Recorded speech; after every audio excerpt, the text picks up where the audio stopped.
Disney is one of those companies that feels almost impossible to break. Mickey Mouse, Marvel, Star Wars, Pixar, ESPN, Hulu, theme parks, cruise ships. Yet Disney's stock tells a very different story. In March 2021, shares traded above $200, with an adjusted closing high around $195.76. Then the stock collapsed.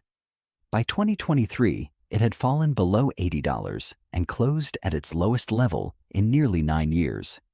Even after recovering, Disney closed at $106.85 on August 14, 2026, still roughly 45% below that 2021 closing peak, while its recent 52-week low was $92.19.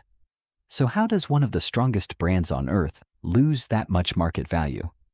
The answer is not one bad movie or one weak quarter. Disney was trying to replace an old business model while building a new one, and Wall Street discovered that the transition would be far more expensive than expected. Reason number 1 was streaming. During the pandemic, Disney Plus looked like the future. Investors loved subscriber growth, but subscriber growth is not the same thing as profitable growth. By the fourth quarter of fiscal 2022, Disney's direct-to-consumer business generated about $4.9 billion of revenue, but lost roughly $1.5 billion in just one quarter. Disney called that period peak DTC losses. After those results, the stock suffered its biggest one-day decline in more than 2 decades. The lesson is simple. Revenue can grow while shareholder value falls if the cost of acquiring, retaining, and entertaining customers grows even faster. Reason number 2 was the erosion of traditional television. For decades, cable channels produced reliable cash. Disney collected affiliate fees from distributors and sold advertising. ESPN was especially valuable, but cord-cutting changed the economics. Fewer households kept traditional pay TV packages. In one 2023 quarter, Disney said fewer subscribers created a 6 percentage point headwind to domestic linear affiliate revenue, partly offset by higher contractual rates. Disney was spending heavily to build streaming, while the old cash machine was shrinking. That is a classic transition problem. The new business must become profitable before the legacy business declines too far. Reason number 3 was content execution. Disney owns extraordinary intellectual property, but even great IP can be overused. Bob Iger later acknowledged that Disney had increased output too aggressively and lost creative focus. His answer was to make less and focus more on quality. This matters because movie economics are hit-driven. A great film can earn at the box office, increase streaming engagement, sell merchandise, and create park attractions. That is Disney's flywheel. But it only works when the content connects. The contrast is still visible today. Toy Story 5 passed $1 billion globally, while Disney said The Mandalorian and Grogu and the live-action Moana underperformed its box office expectations. Reason number 4 was cost structure and management execution. In November 2022, Disney brought Bob Iger back as CEO after Bob Chapek stepped down. Disney then launched a major restructuring and eventually targeted $7.5 billion in annualized cost savings. Cost-cutting can improve earnings, but it also tells investors that the organization became too expensive or too complex. Wall Street does not value brands alone. It values management's ability to convert those brands into predictable free cash flow. When strategy and leadership keep changing, investors usually demand a larger margin of safety. Reason number 5 was the expectations reset. This is where business and stock price become two different things. At the 2021 peak, investors were effectively paying for rapid Disney Plus growth, a powerful parks recovery, and years of future earnings growth. When streaming losses exploded, cable weakened, and content became less consistent, investors cut both earnings expectations and the valuation multiple they were willing to pay. Remember this basic finance concept. Stock price is roughly earnings multiplied by the valuation assigned to those earnings. If earnings expectations fall, and the multiple falls too, the stock can decline much faster than revenue. The market's reaction in 2022 and 2023 showed how quickly sentiment changed once streaming economics became the focus instead of subscriber growth. Now here is the interesting part. Disney today is not the same financial story it was near the bottom. In fiscal Q3 2026, revenue increased 7% to $25.2 billion. Total segment operating income increased 21% to about $5.6 billion.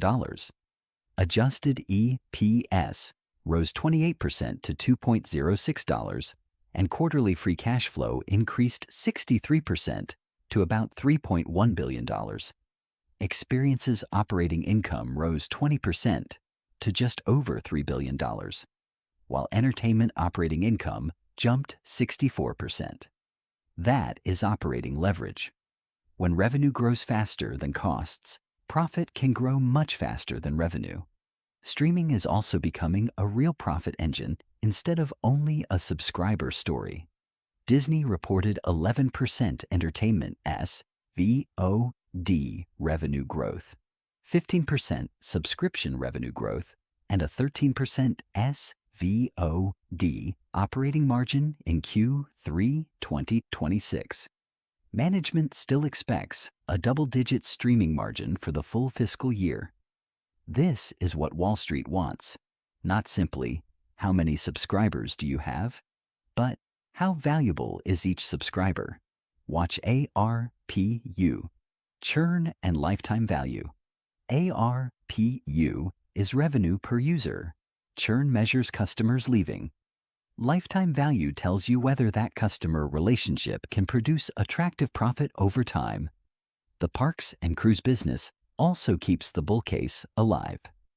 Global experiences guests increased 4%, domestic park attendance increased 3%, and Disney's two newest cruise ships increased stateroom capacity by roughly 50% versus the prior year quarter. CEO Josh D'Amaro is pushing a One Disney strategy: connect movies, Disney+, ESPN, merchandise, parks, and cruises, so one successful franchise can produce multiple streams of revenue and cash flow. That is what Disney means when it talks about turning fan relationships into durable financial returns. As a retail investor, I would watch 5 things. First, streaming margins and churn, not just subscribers. Second, whether streaming and ESPN can replace declining linear TV economics without sports rights costs crushing profit. Sports operating income was still down 17% in Q3. Third, experiences attendance, spending, and returns on new park and cruise investment. Fourth, the studio hit rate. Disney needs consistent franchise success, not one blockbuster surrounded by expensive misses. And fifth, free cash flow and capital allocation. Disney is now targeting at least $9 billion of share repurchases in fiscal 2026 and still expects double-digit adjusted EPS growth in fiscal 2027, excluding the 53rd week effect. That is the real bull case. Disney does not need to become the pandemic-era growth story again. It needs to prove that streaming can stay profitable. ESPN can make the direct-to-consumer transition. Parks can earn strong returns. The studio can keep producing valuable IP, and free cash flow can keep growing. If those 5 things improve together for several quarters, Wall Street may stop seeing Disney as a company managing decline and start seeing a new earnings cycle. And that is the difference between a famous company and a great investment. A powerful brand can get you interested. Margins, cash flow, returns on capital, and execution should decide whether you stay. So what do you think? Is Disney at these levels a turnaround hiding in plain sight? Or does the company still have too much to prove? If you want more deep dives where we separate the headline from the actual business, subscribe, turn on notifications, And tell me in the comments which beaten down stock you want me to break down next. Because the best opportunity is rarely the stock that simply looks cheap. It is the business where the numbers are starting to prove that the story has changed.